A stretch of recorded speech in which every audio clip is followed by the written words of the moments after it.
And we're back for the second half of today's marathon broadcast here live at Beyond the Summit. I'm LD, your host, and I have the pleasure to be joined here once again by the one and only Blaze. How you doing, Blaze Arena?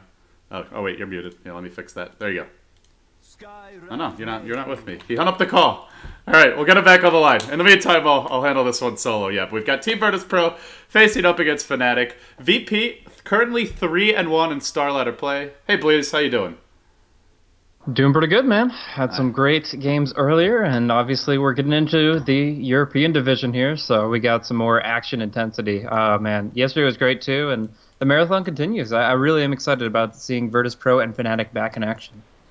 Yeah, and as we look at the standings here, I mentioned this, but just to show you guys kind of the picture, neither of these teams have played many games yet in Starladder. You've got Tinker, who's played 12. Virtus Pro has only played 4. They're 3-1. And Fnatic has played 1 game. So we're going to see a lot of Fnatic over the next, the second half of Starladder Season 10. But yeah, with that said, we'll hop into the draft now, and we'll take a closer look at what the teams are going for. We'll have Fnatic on the Dire side, Virtus Pro on the Radiant, and yeah, it's a first overall pick, Razor for VP, so nothing surprising whatsoever there. But we're going to see a Jakiro and Ember Spirit ban out in the second phase versus Fnatic, and I think the main thing I want to talk about here, Blaze, is it's a new Fnatic. They've changed up their roster a lot. They no longer have some fan-favorite players, especially No-Tail. He's gone. He's with Secret Team. He's abandoned his brothers. And so too has Fly. The flock has spread a bit. But they still have Hani and Trixie. Of course, Era no longer with them either. He started his own new team. But have you seen this team much? Do you have any thoughts on how they've performed so far? I've seen them like one game, and then I caught like half of another. So I don't have the best feel for them. But though for those that haven't seen the new Fnatic in action but love the old one, the one thing I will say is expect something different. This is definitely a different style of team. Well, obviously a lot of different players, and even right now, Come With Me is standing in for Pause, I believe. So yeah, it's a different style. Hani's definitely taken on a different role as the main drafter, as well as he's been kind of switching roles a little bit. I've seen his Earthshaker, I've seen his Doom recently, and yeah, he's been playing a lot of stuff and trying to make big plays happen. So always interesting, and yeah, as far as how it matches up to other teams, it might still be a little shaky, but overall still very skilled, and obviously with the right strategy in mind.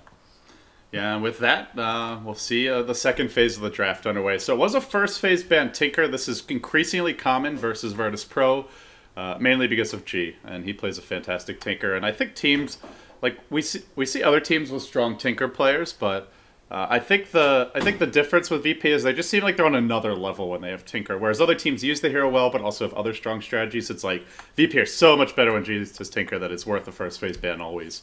At least that seems to be the trend. But yeah, with that out of the pool, they got good setup for the Chronosphere Arrow combination, and now the Wraith King picked up for Fnatic, so very strong team fight for them later on this game, with lots of chain stun, 2 heroes that are very difficult to bring down in the Wraith King Void, lots of damage.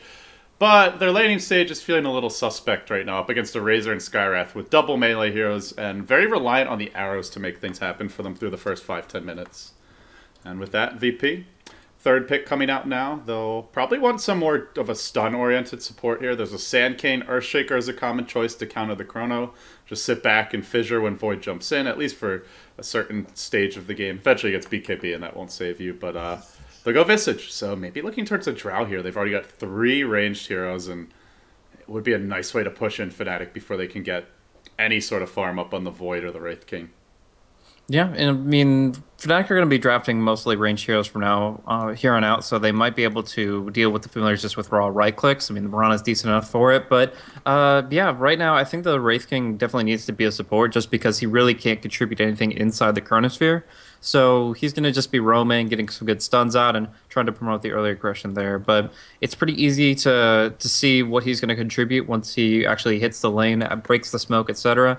And it's going to be those wandering arrows that may be the kind of surprise factor there. We'll see if Mirana's going to be the #1 position with Void on the off lane, or if it is going to be the one roaming with the Wraith King. In either case, the Wraith King and the Mirana still hold, I think, one of the highest win rates as far as a duo of heroes on the same team, and they just have so much potential together in terms of just chain stunning and semi-carry potential, really, when you consider the fact that both of them can be played as carries or supports. Yeah, certainly is the case, and now for Fnatic, they'll want to get something that's a little more lane presence, I was going to say, and Viper certainly fits the bill there, so They still have the strong dual roam if they want to run the Mirana as a support, but I'm feeling like either that or the Wraith King will be carrying pretty much an expected Drow pick after seeing this Visage. 4 ranged heroes, very strong in the laning phase, lots of kill potential, and I'm actually a little bit worried for Fnatic here. If they get to the point where Void is Chrono, they like it's one of those very kind of hangs on a knife's edge type of drafts, I feel, where if VP fuck up at all in the laning stage, this could completely fall apart. Void will just rampage through them. Wraith King gets fast level 6. He can tank all their nukes, and then they lose the fight, that sort of thing. But I also feel like it could very easily go the other way, where Fnatic make a few misplays, the Chrono's delayed a minute or two, VP get an extra tower or two. To me, this is not a game that's going to be really likely to go just back and forth. It feels like a game where one team's just going to have a slight misplay, and the other team's just going to crush them after that one way or another. Yeah, I think that's a fair assessment. One thing that has been left open is the Warlock that we did see a little bit earlier today. It's one that Godblack likes to pick up a lot with this line, the Visage and the Drow. So assuming that John was kind of taking a page out of the Virtus Pro Polar book, I think that there might be some value in that final pick and what it adds to the lineup here. As far as the current lane configuration, it looks like it's just going to be a basic Sky, Visage, Drow try. Either aggro or defensive would work fine. And then, of course, the Razor would be going on a solo lane from there. But we'll see. If it's not going to be the Tide and it's not going to be the Warlock, then they can go for a couple of different things. We've seen Godblack round out this lineup with an Undying, just for something that can go on the front lines a little bit and kind of rush out Blade Mail, make it so that it's difficult to get to the Drow. It's going to create a buffer zone for her. But beyond that, I think there's just, I mean, obviously, there's so many heroes that can work perfectly fine with just raw right-click damage, but we did see that Wind Ranger as well, and her Focus Fire is actually really well scaling with the Precision Aura, so maybe a Ranger strat is in order. Now the case, it's Fnatic's last pick. They've got 5 seconds on the clock, and they are going to be going with the Bristleback, actually. Very interesting, because they don't actually have any healing beyond a Mechanism pickup, but still, if it's used appropriately, it has enough early game tempo to make it difficult for Virtus Pro to feel confident, and the Quill Spray is just magnificent against the familiars. Bristleback is a nice... Well, he's a beefy option here. He'll soak up a lot of damage. My main worry for Fnatic is... I don't know. They definitely have the kind of lineup that can just face rush VP, but at the same time, they don't have too many ways to just jump in immediately, right? Like, ideally, you'd love to have like a Centaur against this Drow Ranger. I think obviously against all the slows is fantastic, but also just a hero that's perfect for jumping and starting the fight. They have Void who can do that, but does need his level 6 and might struggle to get his levels against this draft. We'll see how they lane it. And they have Wraith King, who's probably going to be looks to be a support, so won't be getting a blink anytime soon. So it's basically all the Void to initiate, and that's where a quick silence from Scarlet Mage, Drow Gust, Puck Silence, Triple Silence now could really counter his initiation. So I guess I look at this draft plays and I just feel more than anything, tons of pressure on Void, but if he delivers, they could easily take this. Oh, most definitely. So, I mean, that's going to be about the movement of him across the map. I guess he's going to be playing that number 1 position since Bristleback is much more suited for the off-lane than for a hard carry position. Going back to the way that Fnatic played when they first transferred over from Heroes of Newerth, Hani, Trix, I mean, the whole lineup, they all played core heroes to an extent. Even No Tail played solo mid before the transfer. So they were very disorganized as far as figuring out who was going to play support. They played like a lot of like Bounty Hunter and stuff like that just to get everybody a little bit of gold because it seemed like everybody wanted to carry. But going back to it, it does imply that Trixie has a lot of experience in a number 1 farming position and might be able to accomplish a lot there. So I really do think it'll be nice if they can find some good space for him. He'll farm on the safe lane, presumably, and then Hani and Come With Me could roam on the Wraith King and Mirana. Just to piggyback on that, I played Dota 1 for like 6 years. I took a break from Dota. I came back and I played Heroes of Newerth because my brother was playing it, so I came across the old Fnatic when they were in Han. Trixie used to be their safe lane farmer a lot of the time. They would run Slither, which is the Han equivalent of Venomancer, and they're pretty much identical heroes. And he would always he would just dominate his lane, and a lot of it was just they outplayed their opponents, but he's definitely gotten safe lane farm in the past and punished opponents with it. So yeah, I'm with you. I think he's perfectly suited to the role, and I like Void as a hero for him because Trixie is a pretty aggressive player. And Void's definitely the type of hero that can get away with aggression, and sometimes even benefit hugely from it. So. Oh, with that, we'll see if he delivers this game. All eyes on him. And with that, we introduce the teams. Over on the Radiant, the 3-1 Virtus Pro. Only top 4 of the 16 teams in Europe go to Kiev. We have BZZ is perfect, or 633 on the Drow Ranger. Yol, the Visage, that puts G onto the Razor. Jotum will not be playing Potom, sad to say. He's on the Scarif Mage. Puck will be handled by Sadoy. So it looks like the early Null Talisman picked up for him. And then on the side of Fnatic, we've got Hani roaming around with early boots on his Wraith Cane. Come with me, going to be playing the Mirana. Smoke picked up for him. Boogie will be handling the Bristleback. Aggressive Tri-Lane. So Hani is on the support role now. Matumba Man on the Viper. And that does leave Trixie as the Safe Lane Void, as we were talking about. And I think I saw like a shout out to Hani the other day about his Wraith King, so I didn't get to watch the game. We were casting for like 5 hours before and after that, but sounded like he had an explosive Wraith King game the other day. So interesting. We'll be interested to see if he can do it again. He's got this badass cosmetic sword, so I hope he can chop some heads off with that thing. That looks pretty badass. Oh, one last thing, please. Chat has pointed out very correctly. This is the blue strat. The blue strat for VP. Can't negate the impact of the colors there. It's going to be totally giving them the feng shui to be able to get some early game aggression. I don't know. This will be interesting. Complementary. So looking at the ward, gets the D ward. This is big for y'all. Is it? Because I think he's going to die. I think he's going to get baited into it and get stunned and double damage. No, he dodges the arrow and he jukes. And can they D-ward his D-ward in time? Do they have one? No sentries. No. That's a problem for them. Well, Hani's still waiting here, and there's actually no Radiant Vision technically, but from the wards, but they get it from the heroes. Yeah, so they have obviously a large amount of presence here. It's going to give a little bit of space to Boogie to farm up on the Bristleback. He will later be able to farm up the Ancients, but for now, happy to get lane CS while he can, and it kind of turns into a pseudo try-v-try. This leaves Void to 1v1 Sadoy on the Puck, who's just kind of doing his own thing. He didn't bring as much regen to the lane, so that means that although he will, he's a solo hero, he's better suited at trading and has the range advantage, he's still not going to be able to force Trixie out very early on. But anyways, Hanim, come with me. They don't want to dedicate themselves to one lane or another. As long as Bristleback has 1 point in his passive, he's pretty awesome just to stay solo. But he didn't actually take it. He took go. Yeah, they obviously wanted some level of aggression, but they can be, as soon as he points it in that point, he goes ahead. They go ahead and abandon him. So, oh well. Well, G's going to get caught at mid now. This will be a Wraith Fire Blast. The follow-up arrow comes through, not blocked by a creep, and easy first blood on G. Man, poor G. I feel like I see that happen a lot to VP. If they don't have the Mirana, it's always used against them. That, and I kind of feel like a lot of players respect what G could accomplish if he gets like the free farm, if he gets out of control. We've obviously seen a lot from his Tinker and things like that. And he's a player that, with a lot of items behind him, is a very significant force to be reckoned with. But at the same time, as any solo, if he overextends, you get the flank to gank, you get an opening. And they're controlling runes very well as well. So they're going to get the haste rune here. Hani will have enough mana for a stun, and they'll get a little bit more out of that clarity before they make their move. Jotum does scout it out, though. Yeah, Trixie started with, I think it was it 10 tangos? He started with at least 8. Yeah, it was, okay. He had 2 pulled and quite a bit of others, so... meanwhile, Fnatic rotating the mid lane. They've got a haster up on Hani, and with the arrow follow-up here, should connect, just hits him. Hani might go down to the tower shots. It's a 1-for-1. And now Jotum forced back. Viper diving him into the tree line. No arrow for 10 seconds. And Matumba Man actually drops dangerously low here to the nuke. Will be forced off. So 1-for-1 exchange. Good reaction there. And they did it without having a ward scouting out the rune, but Boogie's going to take some damage here. Boogie. Where's he going to go? He could buy a TP scroll if he needs to, and they have no stun, so he'll start stacking up the quills a bit. He's going to try to turn this. He has a rotation coming from the Wraith King. BZZ's got to be careful. A stun, and he's probably dead. Boogie Wiggins the chase. More Goose stacking up those auto attacks. Look how quickly he drops. Sticks up. Tries to run. He knows he can. He turns the fight. One more auto attack on Hani. He dies again. 2 deaths for the Wraith King. But hey, they kill off the Drow, and that is a worthy trade for Hani. Now an arrow. Fishing connects on Yol. This will be a solo kill for Come With Me. Easily collected, and now looking for the kill number 5 of the game, but they can't quite get in range for that last one.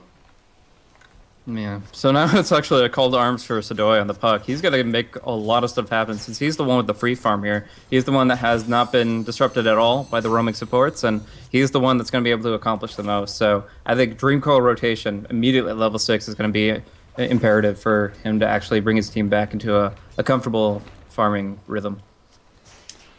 Yeah. Meanwhile, Trixie is starting to get aggressive here top lane. He's hit level 5, and he's tired of this harassment from Sadoy, who picks up now the makings of the phase boots. 1 more CS and he'll have it. Trixie's run out of mana. He's chewed through all 8 of his tangos, and It's just been constant right-clicking harass from him top lane. Trixie looking for a bash there, and Sidoi doesn't get it, though, or at least didn't get enough of it. Oh, so they will arrow. Oh, they just gave it to him. What the hell? They saw him go that way. Hani really should have covered that rune. That's huge for Sidoi. Just puts him right back in the driver's seat in this lane. Yeah, I thought he was, like, guarding it for someone, but then he just ran away. Arrow narrowly missed G mid lane. They'll still go with the stun. They may end up getting killed regardless. Meanwhile, yeah, they'll get the kill at G, and while that was going on, they lost their bristleback bottom lane for Fnatic. It continues to be a bloody start to this game. Only 4.5 minutes in. We've already got 8 kills on the board. I think it's more valuable to bring down the Razor at this current state, especially since he's put 3 points at Static Link, and he's now his skill set forces him to be in close proximity to his opponents. I think that the Bristleback has more rebound potential. He could just go ahead, stack up some Ancients, farm those up nicely, and he's already at level 5, which is, I think, the bare minimum you need to start making that move. So right here, I would have to say that the Razor getting picked off over and over is going to be much more painful than the Bristleback. Yeah, it's interesting he goes for Static Link this game. I mean, there are 3 good melee heroes to leech damage from, but you also have a ton of damage already from the Drow, so it does make me wonder. Oh, top lane, Sidoi is fishing for a dive here. He's got his ultimate ready. If Trixie approaches this wave, he may have to... Well, he doesn't even have Chrono yet. This would be a perfect time for Sidoi to go in, but not gonna find the opening, and Trixie should hit level 6 momentarily. But yeah, I'm still feeling like I'm kind of with you that the Razor going for max Static Link is, I don't know if I'd say it's bad, but it's a little questionable. Like, you know, Fnatic's gonna roam a lot with these supports. There's so many disables that are going to come his way, and if he gets close to any of these guys, he's probably going to be eating more than one of them. So I think 2 points would have been fine, just a little bit of value there, so he can still get the core mechanic of the hero in play while still being able to go elsewhere. But he'll go back for Plasma Field now. We'll allow him to push out the waves and try to control runes better, but Matumba Man will beat him to this one. Yeah, picks up the Invis rune. He'll be harassed a lot, but G can use this damage to last hit a bit, but won't be finding any kills with it. Meanwhile, Yol and Jadam have left the bottom lane. They've rotated towards mid. They'll now smoke. And let's see where they go. So they try and make a play on this Viper mid lane. Matumba Man, is doing really well. He's 28 and 6. He almost has a mech complete already. That's such a fast mech for Fnatic. Yeah, I've been using his orb walking very effectively, using the manual poison attack to get some extra harassment against G to force him back occasionally. We do see the Dream Coil into Trixie. Immediate Chronosphere. If he runs now, he's fine, but he's fighting to set up the arrow to get the kill on Sidoi, and they will actually get him, but at what cost? Trixie's still alive for the time being, and actually the puck goes in. He orbed forward and just ended up feeding his life away. I thought for sure he would just run back, but I think he was dead either way. The Murano right clicks were there, so I don't know. I sealed his fate, but maybe they got the Trixie kill in now exchange. They finally descend on this bottom lane. I think Hani was waiting to see where the supports were, and as soon as they see them top, he goes in bottom. He was just sitting right here for a solid minute, but his patience is rewarded. In the end, the backtracks are strong with Trixie, makes his way out, and lives to fight another day. That's big, though. Getting a kill on the puck, who was having a fin. He was crushing him top lane. Yeah. Chewed through, like, 300 gold of regen, was harassing him off the lane, got the level 6 first. That free regen really helped him out. But now things are starting to turn against him a bit. Yep. So Yol is now like roaming so frequently, but he's only level 4 right now. So although he can generally generate kills with his movement, it's at the cost of experience in general, because he's always splitting it multiple ways. So right now, I almost would prefer him just to start pulling and leeching the lane and trying to get the experience up to get that level 6, because Drow's already pretty much there. Marksmanship about to come out, and they would love the familiars to go along with that. Yeah, they're back at the tower now for Fnatic, Boogie and Hani, and no smoke on Hani, but wondering if we're going to see a rotation here, as the mech is already complete on Matumba Man. And Fnatic's teamfight levels up pretty dramatically. This is always a nice item, but especially against all this right-click that VP bring to bear, having that bonus armor for your team will be absolutely huge. And I'm loving the mech rush. Not even completing the treads, just going straight into it. Moonlight? They'll go back in mid lane. I think they saw the Moonlight, though. They're going to back off. Oh, jeez, he was at his tower when he did it. And yeah, Viper Strike comes out. Razor caught in position by this. They'll rotate some heroes in, but it's too late. They already lost him. Shot him going for a trade. They'll coil Matumba Man, but remember, he's got mech. He could turn and fight this one, and probably even kill off Jadam if he's not careful. Waits for the coil, doesn't break it, and then retreats out. So Hani was visible when the Moonlight Shadow went through. They had this Radiant Observer ward down. It's kind of a pseudo lane ward, but anyways, it does show that Hani was fully invis, and that communication, that information was not relayed to G, unfortunately. Okay. I know one of them was like back behind the tower, but I guess the other was a bit farther up. Either way, we'll see Matumba Man and Hani rotating down bottom. They're going to find Yol momentarily. Stunned out. Gu will be there. And although the Gust tries to keep them off of Yol, not sure if they'll be successful in this, as Hani now is forced to retreat. Plasma Field from the Razor comes through. Matumba Man backing off. He's got his mech soon. He's also got a regen room, but he's too low on damage to really engage. Oh, sorry, you were saying Hani. I thought you meant the Mirana. Okay, that makes more sense. Yeah, so the Wraith King was spotted bottom, you're saying? Yep, exactly. He was down in this general area, and they had this observer ward that saw it. So Gotcha. Okay. G should have technically seen that coming, but obviously it just was a communication issue, and that's not a big deal in the end. One more death on top of the three I already had, but we're going to see up top lane, so damage on Trixie, but he actually backtracks like half of this, and he's willing to go blow for blow with the puck. And judging by like how the laning phase started for him, that's obviously really good for Trixie. He's going to be moving forward here with probably the Mask of Madness and then into the Maelstrom. But along with that, the Bristleback already starting on his stacks here. He gets a DD rune because a few free right clicks in, and of course, he's just quill spraying these guys up. Yeah, and we'll probably see the early Vanguard for Boogie, I'm guessing. Really nice against the Familiars, against...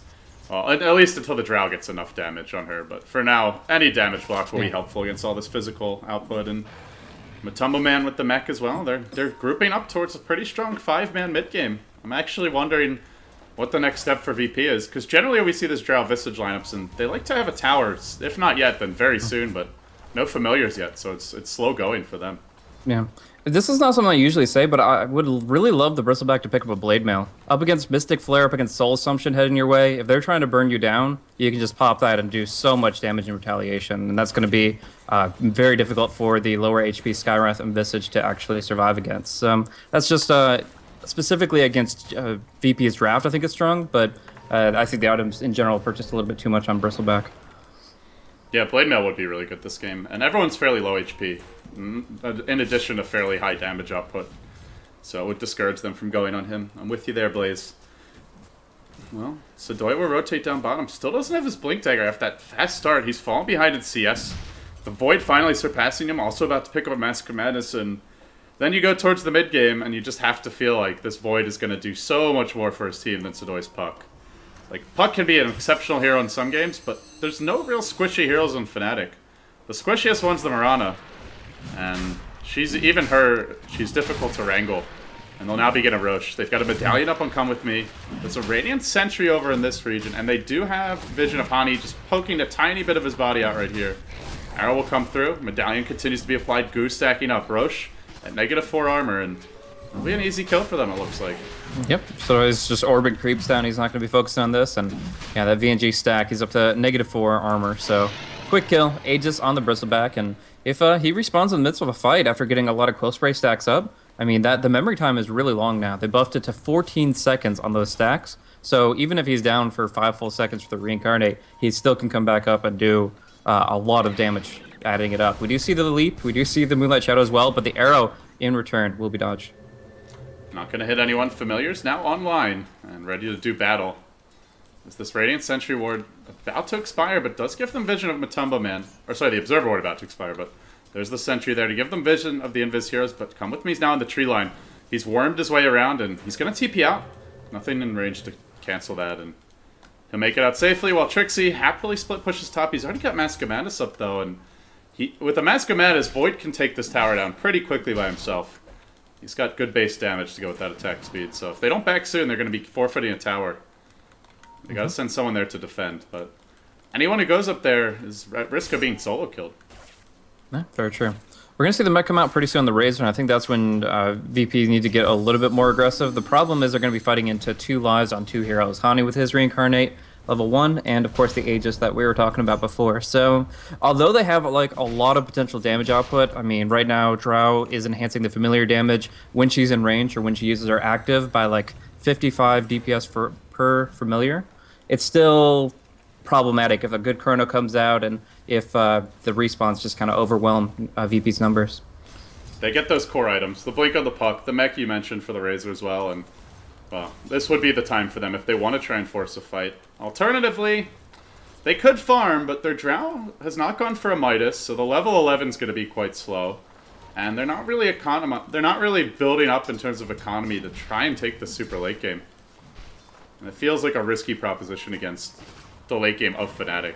Arrow once again searching. It's a creep though. BZZ's bodyguard bailed him out. Now they'll try to turn on Boogie. Come with me leaping forward, then realizes he's in too far and he'll TP out, but he gets coiled. Picked off as well. Boogie, slowed down. Now Chrono, onto 2. Mascoman there, straight onto the Drow Ranger, but she's got 5 armor, so not the easiest kill. Gets enough bashes to secure it, then gets the double. Trixie delivers, and is able to retreat out in time before the Mystic Flare can do him in. This will be another death. It's 3 falling. Razor now joining the fight, but it's a bit late, it might seem. But Matumba Man still with the mech, can retreat out of this and look to turn with his ultimate. And now G surrounded. Boogie can chop him down. Stunned by the Wraith King. They'll end up losing 4. Yeah, Sidori was stuck in trees too. Like, he can blink out now, but he wasn't able to do anything for the Razor there, and they can just go for the push. If he had jumped in, I'm wondering if he might have died as well. Yeah, probably.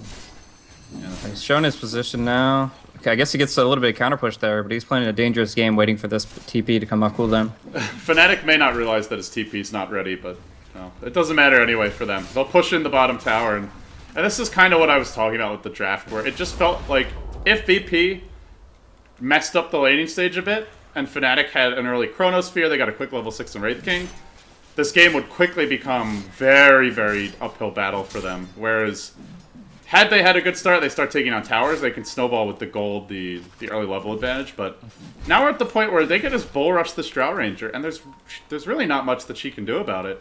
She doesn't have the best defensive supports. The Visage isn't particularly farmed. They're gonna have to rat this out, I feel like. I'm just not seeing them winning larger scale engagements right now, Blaze.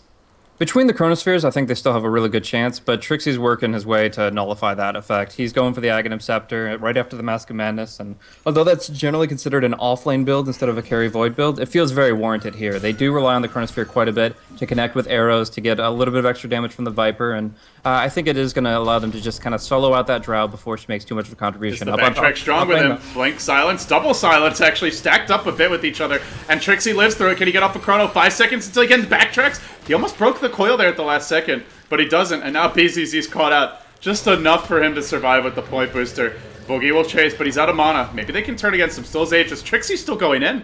He still wants to fight this one. Unbelievable, but he does have Chronosphere, so I suppose why not? They end up losing their Visage over on the other side of the map, and in fact, mid lane, is there more of a chase? No, Razor's going to make his way out. And everybody miraculously survives at the top lane. Yeah, that Moonlight Shadow. The lack of detection from Virtus Pro, unfortunately. They only have sentries on Visage, and he was considering TPing in, but he actually never really got that far.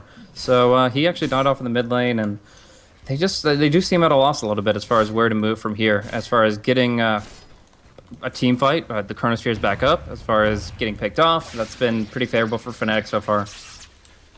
And it's just, nobody has farm as far as like their key heroes go, but they'll try and fight mid.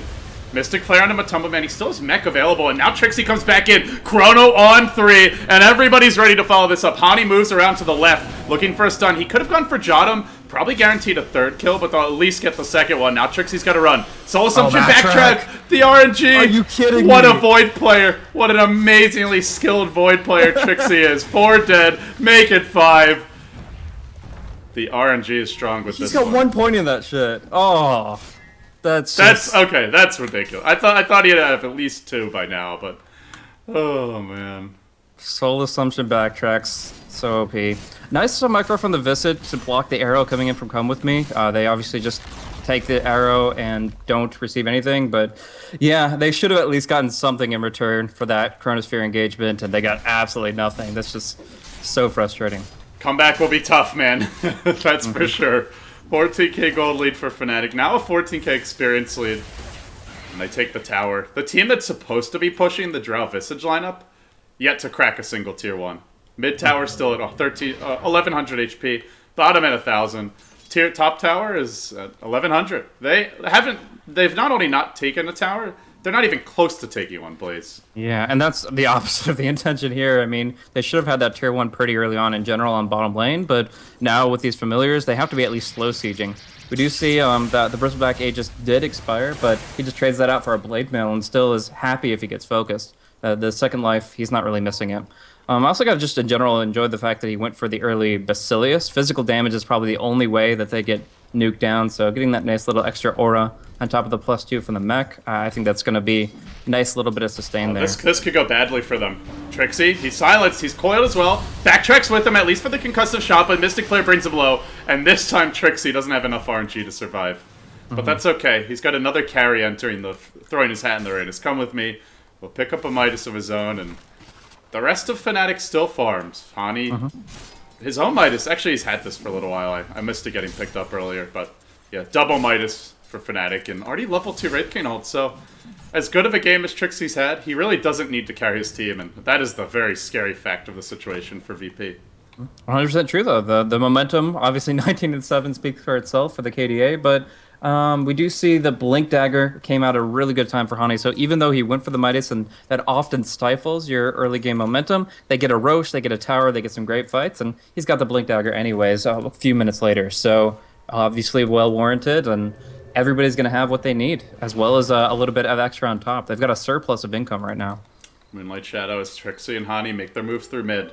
There's a Radiant Observer ward here, but no detection to see this one. And they'll successfully breach the high ground, walking past another Radiant Sentry. Oh, this time a Sentry. Another Radiant Ward, I should say.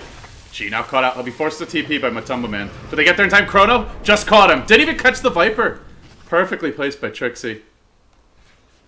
And he can do that all the time. I mean, he's going to be building up his Aghanim Scepter very soon. The Viper's already got his en route. And yeah, this is absolutely insane as far as the momentum that they've just been garnered in this situation. We do see smoke coming out. Jotum, BZZ, Yol.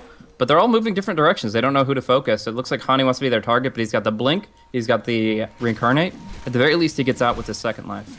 And he's moving to join his team anyway, so clock is ticking if they want to go for that. Aghanim Scepter coming out for Viper, and it's now gotten to ridiculous territory, up by 15k gold. It'll be at least one more fight attempted by VP. Thinking about a backstab here, but do they really want to do this? They now see everybody. Arrow was thrown out, narrowly missing on Yul, and they give up the tower for free.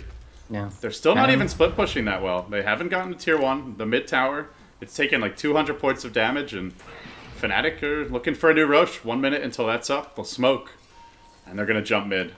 They got to get out, and VP are going to do it. They're going to head the north way, as far away from this mid lane as humanly possible, or the bottom lane where Fnatic was as humanly possible, but BZZ will get caught. They're stun number 1. The goo will stack up with this, and Trixie's here as well. One bash.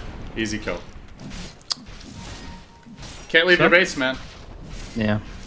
They'll get some push going on top, but without the Drow alive to even activate her gold bull, that's not going to make any difference on this tower's HP. So they're going to make the move with Sidoi. Maybe he can back it up, but like he's just trying to rush a Hex off of this really bad early game momentum. That's not going to be finished for like at least 26, 27 minutes, and by then you don't have one target you want to Hex, you have 3. So batter, just brute force down the mid lane. No, Matumba Man will TP back, and it looks like there will be at least a small skirmish unless they back down. Ani's here, though, with a level 2 ultimate ready to go, so if they need a fight, then they have him to initiate it. Well, Boogie pushes in the mid, and it seems with Hani top, they might try to take an engagement, but they don't have familiars for this. They're off in that top lane, doing their best to split push. Trixie, he's got his ultimate up. Does he jump shot him here? Yeah, he will. Chrono, Mask of Madness is ready. Sidoi walked into the Chrono! He walked in! Oh, it doesn't matter. And a backtrack on Soul Assumption once more, just for good measure there from Trixie. So full HP, not enough. He needs 110% there. What a player! Jeez. It probably wouldn't matter in that particular case, but yeah, the backtrack's been strong with him. Arrow finds BZZ. He just tried to defend his tower, and he'll pay for it. Hani now leaping forward on him. There's the reincarnation slow if they try to kill him off, so they won't do it. They'll retreat out, but G's slowed down by the Viper Strike, and now turning, and they go back on the Drow again. BZZ tried to help, and he'll pay for that as the Visage gets cleaned up. G will be next for this. The goo over the chasm, and they'll bring him down, and yeah, Visage was on the other side of the fight a bit over here. GG. VP just get thwomped. Fnatic, they keep their undefeated run going, Blaze. They're a whopping 2-0. Nice. VP were 3-0, now they're 3-2, and they're still, both teams still in the mix, very early in their runs, but hey, looks good for Fnatic so far. 100% Starladder 10 win rate. Looking pretty good with the new lineup here. And yeah, obviously, like you said, we're going to be seeing a lot more of these guys as they still have plenty of games to make up. And with that, guys, it was a fairly quick one, but we got a lot more coming your way. A total of 3 more games on the day. xgame.kz versus Virtus Pro will be the next match. Following that, Empire versus Hellraisers. And then to round things off for today, Empire versus Na'Vi. You're watching Starladder Season 10, the European Division, presented by Beyond the Summit, and we'll be right back. Stay with us.